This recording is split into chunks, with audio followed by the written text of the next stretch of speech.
इस लाचार औरत को कुछ लोग बुरी तरह पीट देते हैं, लेकिन उन्हें कहाँ पता था कि उसका पति दुनिया का सबसे खतरनाक शूटर है। इस बार उसके निशाने पर एक बड़ा टारगेट था, जिसे ठिकाने लगाने के लिए वह कई दिनों से एक सुनसान गोदाम में डेरा डाले हुए था। उसकी नजरें 24 घंटे खिड़की के रास्ते सीधे अपने टारगेट के आलीशान घर पर टिकी रहती थी। दिन से रात और रात से सुबह हो जाती, पर उसका सब्र नहीं टूटता। लेकिन जब लगातार 5 दिनों तक टारगेट का कोई अता पता नहीं चला, तो उसे अपनी छुपने की जगह से बाहर निकलना पड़ा। वह राशन खरीदने के बहाने मार्केट गया, जरूरी सामान लेने के बाद अपने सीक्रेट बॉस को फोन घुमाया और सिचुएशन की पूरी रिपोर्ट दी। दूसरी तरफ से भारी आवाज में आदेश आया, काम तमाम करो और अपना हिस्सा लेकर यहाँ से रफू चक्कर हो जाओ। किलर ने भी ठंडे दिमाग से वादा किया कि खेल जल्द ही खत्म होगा। गोदाम में वापस लौटने से पहले वह कुछ देर के लिए टारगेट के बंगले के ठीक सामने जाकर बैठ गया। वह बहुत बारीकी से वहाँ के बॉडीगार्ड्स, सुरक्षा के इंतजाम और वहाँ आने जाने वाले लोगों के डेली रूटीन को अपने दिमाग में नोट कर रहा था। पूरा ढांचा समझने के बाद वह वापस अपनी डार्क प्रोफाइल में लौट आया। उसने अपनी स्नाइपर गन को रीअसेंबल किया, पोजीशन सेट की और ट्रिगर पर उंगली टिकाकर इंतजार करने लगा। रात गहरी हो चुकी थी। उसने अपने दांत साफ किए और बेड पर लेट गया, लेकिन वह गहरी नींद में नहीं था। उसकी घड़ी में हर 10 मिनट का अलार्म सेट था। अलार्म बजता, वह उठता, खिड़की से दूरबीन के जरिए टारगेट के घर को चेक करता और फिर लेट जाता। आधी रात के सन्नाटे को चीरती हुई कुछ आहटें उसके कानों में पड़ी। उसने लेंस से देखा, टारगेट आखिरकार घर लौट आया था और इस बार वह अकेला नहीं था, बल्कि अपने साथ एक डांसर को लेकर आया था। किलर ने बिना 1 सेकंड गंवाए अपनी गन उठाई और टारगेट को लॉक कर दिया। बदनसीब टारगेट को इस बात का जरा भी अंदाजा नहीं था कि मौत चंद इंच की दूरी पर उसका इंतजार कर रही है। कमरे के अंदर म्यूजिक बज उठा और वह औरत टारगेट के सामने डांस करने लगी। किलर ने मन ही मन पैंतरा बदला। जैसे ही टारगेट सोफे पर आराम से बैठेगा, मैं खोपड़ी उड़ा दूंगा। निशाना बिल्कुल पक्का था। उसने सांस रोकी और ट्रिगर दबा दिया, पर ठीक उसी माइक्रो सेकंड में वह डांसर घूमते हुए अचानक टारगेट के ठीक सामने आ गई। बुलेट सीधे डांसर के सीने को पार कर गई और वह मौके पर ही ढेर हो गई। किलर ने तुरंत दूसरी गोली दागनी चाही, लेकिन तब तक धमाके की आवाज सुनकर बॉडीगार्ड्स अलर्ट हो चुके थे और उन्होंने फुर्ती से खिड़की के मोटे पर्दे और दरवाजे बंद कर दिए। निशाना चूक चुका था और मिशन पूरी तरह फेल हो चुका था। एक प्रोफेशनल किलर की तरह उसने पैनिक होने के बजाय तुरंत अपनी गन को पैक किया, कमरे से अपने उंगलियों के निशान और सबूत मिटाए और पुलिस के आने से पहले ही उस अंधेरे गोदाम से हवा की तरह गायब हो गया। वारदात को अंजाम देने के बाद वह एक इलेक्ट्रिक स्कूटर पर सवार होकर भागने लगा। उसने रास्ते में अपने बैग का कुछ सामान बिखेर दिया ताकि पुलिस का ध्यान भटक जाए। शहर की सीमा पार करते ही उसने उस स्कूटर को भी सड़क किनारे लावारिस छोड़ दिया और अब वह पैदल आगे बढ़ने लगा। अपनी पहचान मिटाने का सिलसिला यहीं नहीं रुका। चलते चलते उसने अपने सिर का हेलमेट एक गहरी नदी में विसर्जित कर दिया और तेजी से एक ग्रोसरी स्टोर के पब्लिक वॉशरूम में घुस गया। उसने फुर्ती से अपनी दाढ़ी साफ की, चेहरा बदला, कपड़े चेंज किए और जाने से पहले पूरे बाथरूम को चमका दिया ताकि उसका एक भी फिंगरप्रिंट या डीएनए का कतरा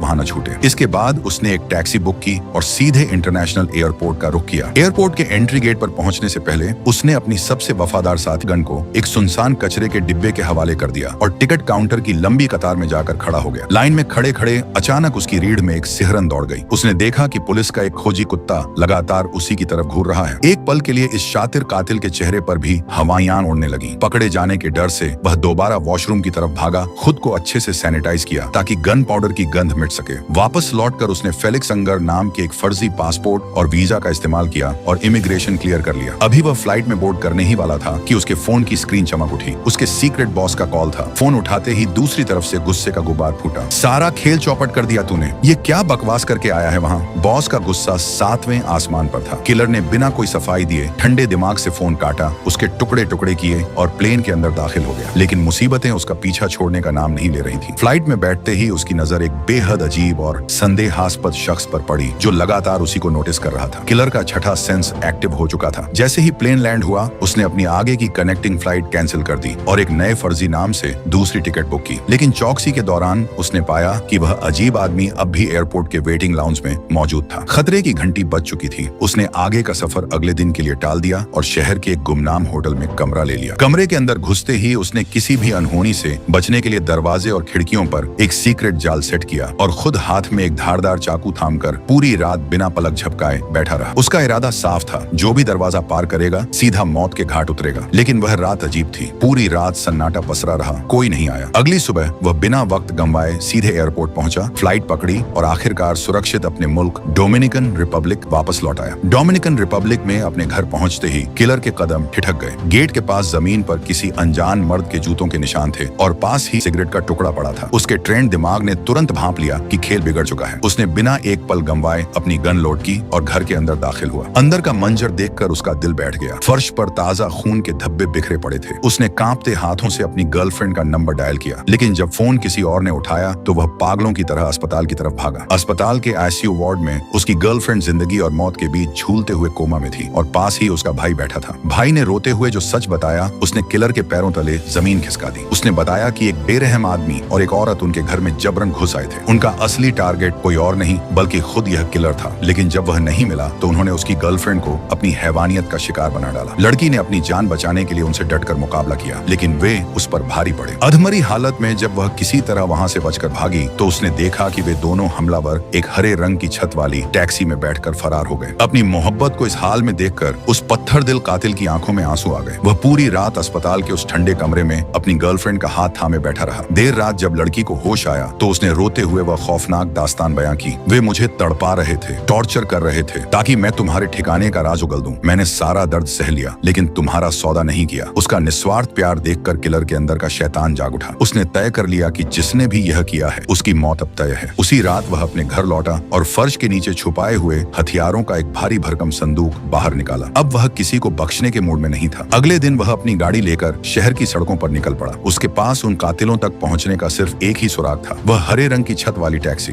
उसने पूरे शहर का कोना कोना छान मारा, हर चौराहे और गली में उस गाड़ी को तलाशा। जब सीधा रास्ता काम नहीं आया तो उसने अपनी रणनीति बदल दी। आधी रात के सन्नाटे में वह सीधे उस टैक्सी कंपनी के हेड ऑफिस में घुस गया। उसने सीधे मैनेजर के केबिन में दस्तक दी और गन पॉइंट पर उसे बंधक बना लिया। उसने ऑफिस के कंप्यूटर सिस्टम को हैक किया और उस खास रात का पूरा ट्रैवल डेटा खंगालने लगा। उसे उस टैक्सी ड्राइवर का नाम और नंबर चाहिए था जो उन दोनों हमलावरों को उसके घर से लेकर भागा था। जैसे ही स्क्रीन पर ड्राइवर की कुंडली सामने आई उसने उसकी फाइल प्रिंट की और वहां से हवा की तरह गायब हो गया। अगली सुबह वह टैक्सी स्टैंड के बाहर किसी शिकारी की तरह घात लगाकर बैठ गया और ड्राइवर के आने का इंतजार करने लगा। जैसे ही ड्राइवर अपनी शिफ्ट के लिए आया, किलर ने एक पैसेंजर का नाटक किया और चुपके से उसकी टैक्सी की पिछली सीट पर सवार हो गया। उस ड्राइवर को अंदाजा भी नहीं था कि आज उसने अपनी गाड़ी में किसी सवारी को नहीं बल्कि साक्षात मौत को बिठाया है। गाड़ी शहर की सड़कों पर दौड़ रही थी और पीछे बैठा जल्लाद सही मौके का इंतजार कर रहा था। रास्ते में जब ड्राइवर ने कुछ पूछने के लिए पीछे मुड़कर देखा तो उसका हलक सूख गया। पीछे एक ठंडी गन की नली सीधे उसकी तरफ तनी हुई थी। ड्राइवर को लगा कि यह कोई मामूली लुटेरा है, इसलिए उसने तुरंत अपना बटुआ निकाला और किलर के आगे कर दिया। लेकिन इस कातिल को चंद रुपयों की भीख नहीं बल्कि अपने दुश्मनों का पता चाहिए था। उसने गन को ड्राइवर की खोपड़ी से सटाया और कड़कती आवाज में पूछा, उस रात उन 2 पैसेंजर्स को मेरे घर से उठाकर कहां छोड़ा था? अपनी जान पर बनी देख ड्राइवर का दिमाग बिजली की तरह दौड़ा और उसने डरते डरते सब सच उगलना शुरू कर दिया। उसने बताया, सर, मैंने उन दोनों को एक प्राइवेट चार्टर्ड एयरपोर्ट से पिक किया था और आपके बंगले तक छोड़ा था। मैं बाहर ही गाड़ी रोककर उनका इंतजार कर रहा था। जब वे वापस आए तो दोनों लहूलुहान और घायल लग रहे थे। खास तौर पर उस आदमी के पैर में बहुत गहरी चोट लगी थी। मुझे लगा बड़े लोग हैं, एयरपोर्ट से आना जाना है, इसलिए मैंने कोई सवाल नहीं पूछा और उन्हें वापस उसी प्राइवेट एयरपोर्ट पर ड्रॉप कर दिया। मुझे मेरे पैसे मिल गए सर, मेरा इस सब से कोई लेना देना नहीं है, मुझे मत मारना। सारे सुराग मिल चुके थे। कातिल के दिमाग में अब उन दोनों दुश्मनों का पूरा रूट मैप साफ था। उसने ठंडे लहजे में ड्राइवर को आदेश दिया, गाड़ी को किसी सुनसान जगह की तरफ मोड़ो। ड्राइवर गिड़गिड़ाने लगा, सर, आप जो कहेंगे मैं करूंगा, मैंने सब सच बता दिया, मुझे छोड़ दो। लेकिन प्रोफेशनल किलर कभी गवाह नहीं छोड़ते। इससे पहले कि ड्राइवर कुछ और समझ पाता, किलर ने उसे मौत की नींद सुला दिया। ड्राइवर का खेल खत्म करने के बाद कातिल ने एक बार फिर अपनी पहचान बदली। एक नए जाली पासपोर्ट और टिकट के दम पर वह सीधे न्यू ऑर्लिन्स जाने वाली फ्लाइट में सवार हो गया। उसका मकसद साफ था, उन दोनों शिकारियों को ढूंढना जिन्होंने उसकी मोहब्बत को लहूलुहान किया था। न्यू ऑर्लिन्स पहुंचते ही उसने अपनी ट्रैकिंग मिटाने के लिए एक वैन किराए पर ली और अपने एक सीक्रेट स्टोरेज हाउस पहुंचा। वहां से उसने कुछ चुनिंदा हथियार, साइलेंसर और नया आईडी कार्ड निकाला। वैन की नंबर प्लेट बदलते ही वह सीधे एक कमर्शियल क्लीनिंग कंपनी, सफाई एजेंसी के दफ्तर गया और खुद को बतौर सफाई कर्मचारी रजिस्टर करवा लिया। वर्दी और सफाई का जरूरी सामान लेकर वह सीधे अपनी ही एजेंसी के हेड ऑफिस यानी अपने सीक्रेट बॉस की कॉर्पोरेट बिल्डिंग के सामने जा खड़ा हुआ। अंदर घुसने के लिए सफाई वाले का भेष सबसे मुफीद था, लेकिन तभी उसे पता चला कि हाई सिक्योरिटी जोन होने की वजह से अंदर जाने के लिए डिजिटल एक्सेस पास की जरूरत थी। वह समझ गया कि जल्दबाजी में गेम बिगड़ सकता है, इसलिए वह सही मौके का इंतजार करने लगा। तभी उसकी नजर एक डिलीवरी वैन पर पड़ी जो बिल्डिंग के अंदर भारी सामान ले जा रही थी। किलर के शातिर दिमाग ने तुरंत एक पैंतरा चला। उसने कचरे का एक बड़ा कंटेनर उठाया और दरवाजे की तरफ इस तरह बढ़ने लगा। अंदर पहुंचते ही किलर ने थोड़ी देर पोंछा लगाने का नाटक किया और जैसे ही डिलीवरी बॉय वहां से हटा, उसने अपनी वर्दी के नीचे छुपाया हुआ हथियार बाहर निकाल लिया। वह सीधे अपने बॉस के केबिन की तरफ बढ़ा। दरवाजा खोलते ही उसकी नजर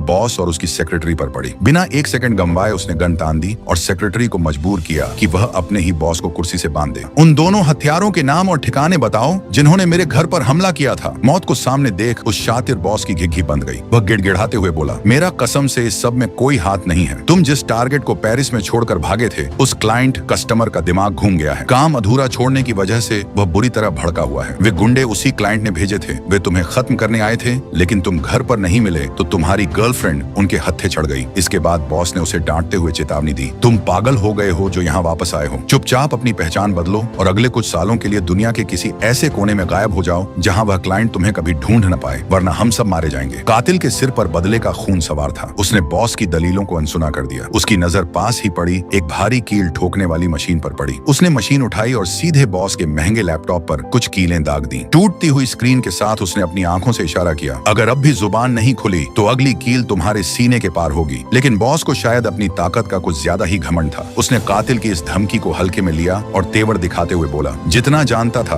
बता दिया, अब चुपचाप यहाँ से दफा हो जाओ वरना अंजाम अच्छा नहीं होगा। ये सुनते ही कातिल का पारा 7वें आसमान पर पहुंच गया। उसने बिना एक पल गंवाए नेल गन का ट्रिगर दबाया और सीधे बॉस की छाती पर ताबड़तोड़ कीलें ठोक दी। बॉस दर्द से कराह उठा। कातिल ने अपना फोन जेब से निकाला और उसकी आंखों में आंखें डालकर बोला, उन दोनों हमलावरों के नाम बताओ वरना एम्बुलेंस को कॉल नहीं करूंगा। तड़प तड़प कर यहीं दम तोड़ दोगे। लेकिन बात बहुत आगे निकल चुकी थी। चोट इतनी गहरी थी कि वह बूढ़ा बॉस बिना कोई राज उगले कुछ ही सेकंड में ढेर हो गया। कातिल निराश था क्योंकि उसका सुराग मिट चुका था। उसने ठंडे दिमाग से सोचा कि अब गवाह के तौर पर इस सेक्रेटरी को भी ठिकाने लगा देना चाहिए। लेकिन वह औरत बेहद चालाक थी। उसने कातिल की आंखों में मौत का इरादा भांप लिया और तुरंत एक हैरान करने वाली डील सामने रखी। वह कांपती आवाज में बोली, मैं जानती हूँ तुम मुझे जिंदा नहीं छोड़ोगे, लेकिन मेरी एक शर्त है। मेरी मौत को एक हादसा दिखाओ और मेरी लाश को ऐसी जगह छोड़ना जहाँ वह मेरे परिवार को आसानी से मिल सके। ऐसा करने से मेरे बच्चों को लाइफ इंश्योरेंस बीमा का पैसा मिल जाएगा। इसके बदले मैं तुम्हें उन दोनों कातिलों की असली पहचान और पूरा पता दूंगी। अपने बच्चों के भविष्य के लिए उस औरत की यह आखिरी ख्वाहिश देखकर कातिल इस सौदे के लिए राजी हो गया। उसने औरत की रस्सियां खोल दी और फिलहाल के लिए उसे छोड़ दिया। इसके बाद उसने बॉस की भारी लाश को एक प्लास्टिक में लपेटा, उसे उसी कचरे के बड़े कंटेनर में डाला, दफ्तर से खून के सारे निशान साफ किए और सेक्रेटरी के घर की तरफ चल पड़ा। रास्ते में मौत को इतने करीब देखकर उस औरत की हिम्मत जवाब दे गई। वह रोते हुए अपनी जान की भीख मांगने लगी, तुम जो कहोगे मैं वो करने को तैयार हूँ, प्लीज मुझे मत मारो। लेकिन कातिल के चेहरे पर कोई भाव नहीं था। जैसे ही वे उसके घर के गैराज के पास पहुंचे, औरत ने खुद को बचाने के लिए पूरी ताकत से चीखना शुरू कर दिया ताकि कोई पड़ोसी उसकी आवाज सुन सके। लेकिन उस सुनसान इलाके में उसकी आवाज सुनने वाला कोई नहीं था। कातिल ने फुर्ती से उसे दबोचा,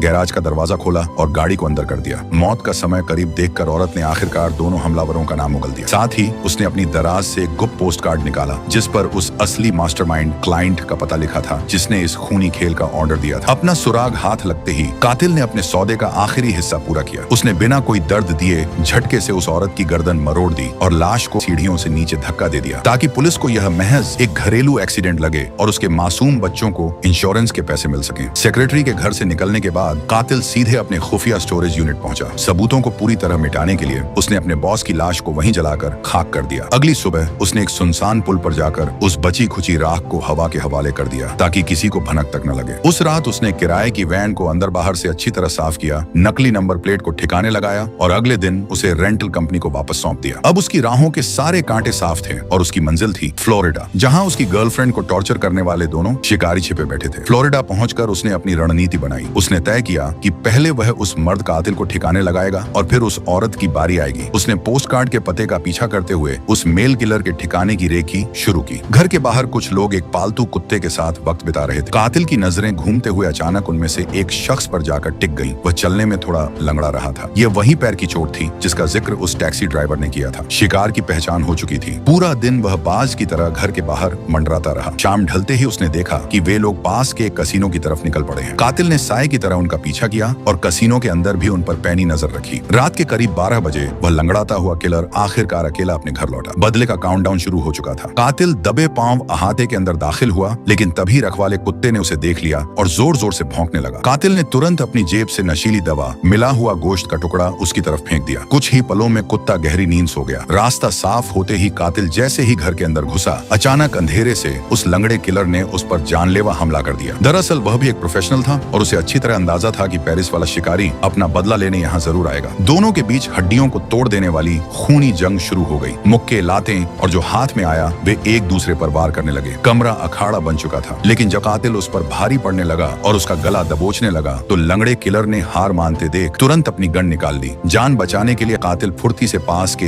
एक बेडरूम में घुस गया और अंदर से दरवाजा लॉक कर लिया। बाहर पैर पटकते दुश्मन को भड़काने के लिए कातिल कमरे के अंदर से ही गरजती आवाज में चिल्लाया, जॉन, मैं तुम्हारा असली नाम जान चुका हूँ, हिम्मत है तो आ जाओ अंदर, मिटा दो अपने खिलाफ सारे सबूत। जॉन ने भी उसका चेहरा देख लिया था, इसीलिए वह अब उसे जिंदा छोड़ने का जोखिम नहीं ले सकता था। गुस्से में पागल जॉन गन ताने जैसे ही दरवाजे की तरफ बढ़ा, कमरे के अंदर छिपे कातिल ने दरवाजे के आर पार गोलियां दाग दी। लकड़ी के दरवाजे को चीरती हुई गोलियां सीधे जॉन के सीने में जा धसी। गोलियों की गूंज से सो रहा कुत्ता हड़बड़ाकर जाग उठा। वह अपने मालिक को बचाने के लिए अंदर की तरफ भागा। कातिल ने फुर्ती से कुत्ते बंद कर दिया। सबूतों और जॉन के वजूद को राख करने के लिए उसने एक जलता हुआ पेट्रोल बम घर की तरफ उछाल दिया। पल भर में पूरा बंगला आग की लपटों से घिर गया और एक जोरदार ब्लास्ट के साथ जॉन की कहानी हमेशा के लिए दफन हो गई। अब बारी थी उस खूनी खेल की दूसरी हिस्सेदार यानी टेरेसा की। कातिल ने तुरंत अपनी पहचान बदली और न्यूयॉर्क जाने वाली अगली फ्लाइट पकड़ ली। न्यूयॉर्क के आलीशान माहौल में कदम रखते ही उसने एक गाड़ी किराए पर ली और सीधे टेरेसा के पौश इलाके वाले ठिकाने पर जा पहुंचा। वह चील की तरह आंखें गड़ाए पूरे दिन सही मौके का इंतजार करता रहा। रात ढलते ही उसने देखा कि टेरेसा सज धज कर एक बेहद महंगे रेस्टोरेंट की तरफ निकली है और उसके साथ एक रईस आदमी भी है। कातिल साए की तरह पीछे हो लिया। जैसे ही वह आदमी टेरेसा को छोड़कर वहां से निकला, कातिल ने सीधे रेस्टोरेंट के अंदर एंट्री मारी और उसकी टेबल के सामने जाकर बैठ गया। टेरेसा ने जैसे ही उसकी ठंडी आंखों को देखा, वह भांप गई कि मौत उसके ठीक सामने टेबल पर बैठी है। घबराने के बजाय उसने वेटर को इशारा करके एक बेहद महंगी ड्रिंक ऑर्डर की और ग्लास घुमाते हुए ठंडे लहजे में पूछा, तो तुमने हमारे हैंडलर बॉस को ठिकाने लगा दिया? कातिल ने बिना कुछ बोले बस खामोशी से हाँ में अपना सिर हिला दिया। टेरेसा ने ड्रिंक की चुस्की ली और अपनी सफाई पेश करते हुए बोली, देखो, मेरा तुमसे या तुम्हारी उस लड़की से कोई निजी झगड़ा नहीं था। हम सिर्फ क्लाइंट के दिए पैसों के लिए काम कर रहे थे। सच कहूं तो मैं खुद टॉर्चर के सख्त खिलाफ थी। मेरा काम सिर्फ तुम्हें सीधे रास्ते मौत की नींद सुलाना था। पर जब तुम अपने घर पर नहीं मिले तो मेरे उस पागल साथी जॉन ने तुम्हारी गर्लफ्रेंड पर अपना गुस्सा निकाल दिया। टेरेसा की इस चिकनी चुपड़ी बातों का कातिल पर रत्ती भर भी असर नहीं हुआ। उसने अपनी जेब में गन पर हाथ टिकाया और बर्फ जैसी ठंडी आवाज में कहा, कहानी अच्छी है पर मैं तुम्हें जिंदा नहीं छोड़ूंगा। टेरेसा समझ गई कि यहाँ तमाशा करने से कोई फायदा नहीं है। वह चुपचाप उठी और कातिल के साथ रेस्टोरेंट से बाहर एक सुनसान और अंधेरे पार्क की तरफ चल दी ताकि इस खूनी खेल का आखिरी फैसला किया जा सके। पार्क की ढलान वाली सीढ़ियां उतरते समय अचानक टेरेसा का पैर फिसला और वह लड़खड़ाकर गिर पड़ी। उसने बेबसी का नाटक करते हुए कातिल की तरफ मदद के लिए अपना हाथ बढ़ाया, लेकिन कातिल कोई नौसिखिया नहीं था। उसने उसकी आंखों में छिपा फरेब पढ़ लिया और उसकी छाती पर गोली दाग। टेरेसा की आस्तीन के अंदर एक बेहद धारदार छुरी छिपी हुई थी। अगर वह उसकी मदद के लिए हाथ बढ़ाता तो वह छुरी सीधे कातिल के गले के पार होती। एक और शिकारी का अंत हो चुका था और सीधे शिकागो जाने वाली फ्लाइट पकड़ ली। अब उसकी गन की नली सीधे उस महा मास्टरमाइंड यानी उस क्लाइंट की तरफ मुड़ने वाली थी जिसने इस पूरे खूनी तांडव की पटकथा लिखी थी। शिकागो पहुंचकर जब कातिल ने उस क्लाइंट की कुंडली खंगाली तो उसे एहसास हुआ कि यह शिकार बाकी सबसे अलग है। वह आदमी अथाह पैसे और ऊंचे रसूख वाला एक अरबपति था जिसकी सुरक्षा को भेदना